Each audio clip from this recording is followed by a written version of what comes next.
मेरे प्यारे बच्चों, लाइव भगवान में आपका स्वागत है। आध्यात्म से आपका मेटावर्स कनेक्शन।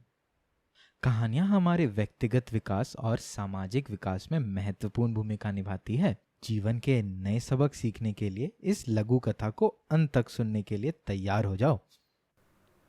बंदर और लकड़ी का खूंटा।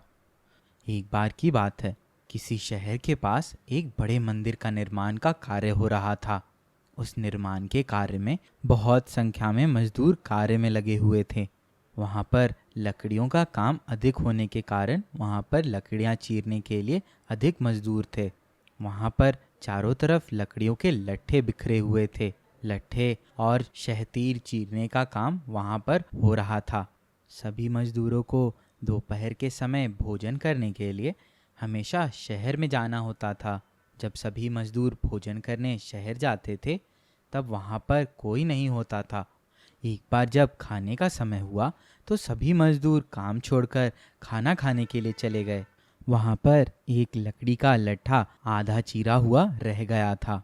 उस आधे चीरे लकड़ी के लट्ठे में मजदूर ने एक कील फंसा दिया था।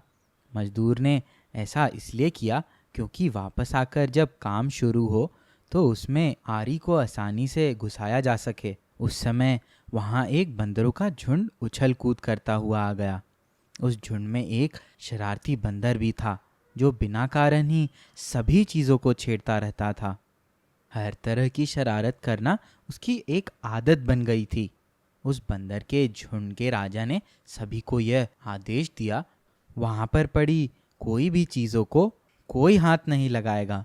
राजा के आदेश के अनुसार सभी बंदर पेड़ों की तरफ मुड़ गए, लेकिन वह शरारती बंदर सभी की नज़र से अपने आप को बचाकर वहाँ पड़े लकड़ियों के लट्ठे के पास ही रह गया और वहाँ पर पड़ी लकड़ियों को छेड़ने लगा। अचानक से उस बंदर की नज़र वहाँ पड़े अध चीरे लकड़ी के लट्ठे पर पड़ी। वह उस लट्ठे पर जा बैठा और लट्ठे के बीच में एक लगे कील को देखने लगा। कीलों को देखते देखते उसकी नज़र वहाँ पर रखी आरी पर पड़ी। उसने आरी को उठाया और वहाँ पर पड़े लकड़ियों पर रगड़ने लगा। जब आरी को लकड़ियों से रगड़ा तो उससे कर कर की आवाज़ निकलने लगी। जब उसने ये आवाज़ सुनी तो उसे गुस्सा आ गया और आरी को वहीं पर फेंक दिया। फिर वापस उसी लट्ठे के बीच फंसे कील को देखने लगा। देखते देखते उसके मन में कौतूहल हुआ कि यदि इस कील को इस लकड़ी के लट्ठे के बीच में से निकाला जाए तो क्या होगा। उस शरारती बंदर ने कील को बाहर निकालने के लिए अपना जोर लगाने लगा। लट्ठे के बीच फंसाया गया कील तो दो पार्टों के बीच बहुत मजबूती से जकड़ा गया होता है, क्योंकि लट्ठे के दो पार्ट बहुत मजबूत स्प्रिंग वाले क्लिप की तरह उसे दबाए रहते हैं। वह शैतान बंदर अपना पूरा जोर लगाकर उसे हिलाने में लग गया। जोर लगाने पर वह कील हिलने लगा तो वह बंदर अपनी इतनी शक्ति देखकर खुश हुआ और वह जोर से उसी कील को हिलाकर सरकाने लगा। इस कार्य के दौरान बंदर की पूंछ लकड़ी के लट्ठे के दो पार्टों के बीच आ गई थी। इसका उस बंदर को पता नहीं लगा। ऐसा करते करते वह उत्साहित हुआ और जोर से एक झटका लगाया। झटका लगाते ही वह कील बाहर आ गया और दोनों चीरे हुए भाग एक क्लिप की तरह जुड़ गए और इन दो पार्टों के बीच बंदर की पूंछ आ गई।